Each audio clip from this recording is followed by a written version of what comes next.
apa kuwi?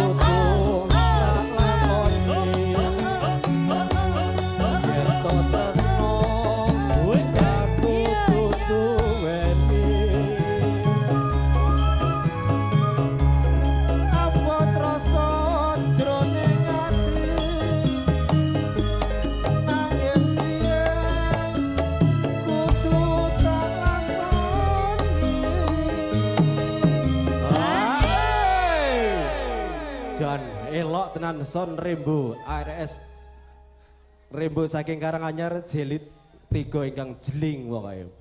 Ya monggo. Pados pasaran wonten Desa Sribit meniki Mas. Yo, masuk Mbak Mia. Kok Mia, Pak?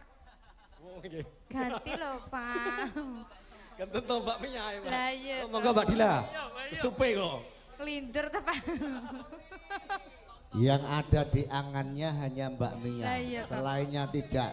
Mbah lemu, mbah cilik, mbah gede, mbah dhuwur mesti tom-tomen iki kan Mbak Mia. Mang bungkus Pak cilik ya kok, Pak. Sing tak wedeni kok bengi nek turu terus nyebut Mia. Pangapunten tele Mas. Niki namun sesendon mawon nggih.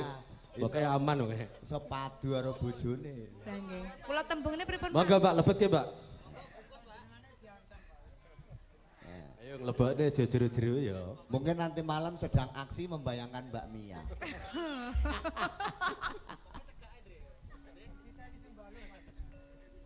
Panyuwun mring sliramu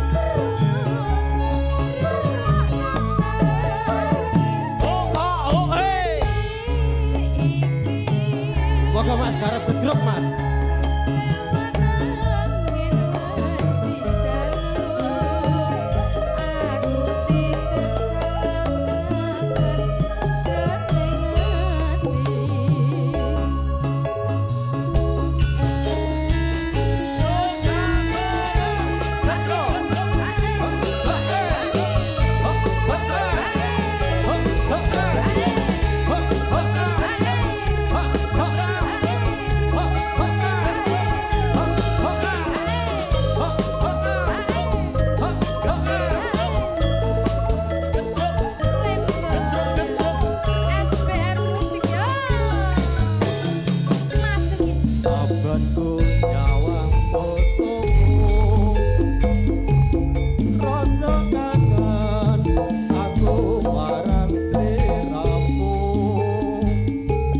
Ibu-ibu yang badai nyawer.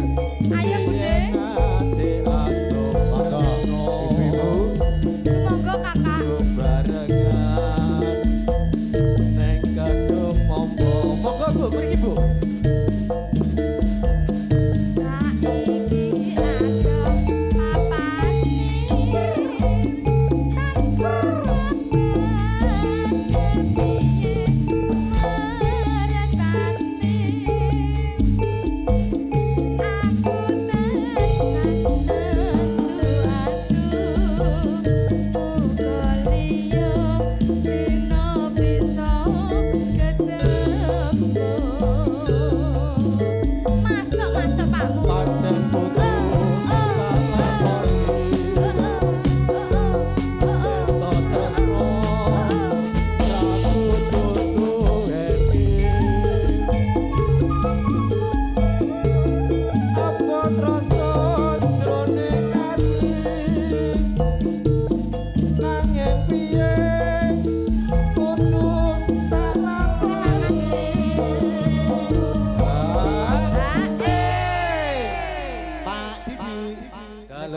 tanpa Putri, mungkin niki nyuwun lagune bablase lali janjine tetep goyang nyawer. Oke. Sak entake. Pokoke nggih.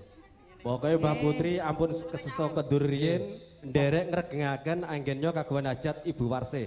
Ngantos paripurna pokoke. Pokoke sok sinten mawon kersa joget karo nyawer mesti diparingi sehat, selamat, umure panjang, rezekine opah. Amin. Monggo Mbak, lebet ki Mbak. Lanjut. Panyuwun Yup. mring sliramu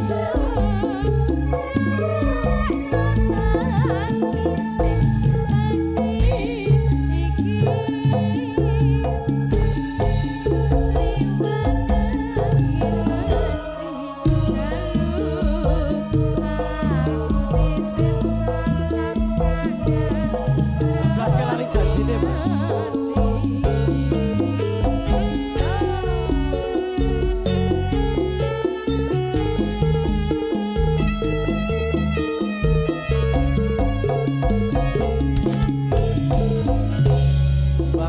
Mbah Putri, Mbah Putri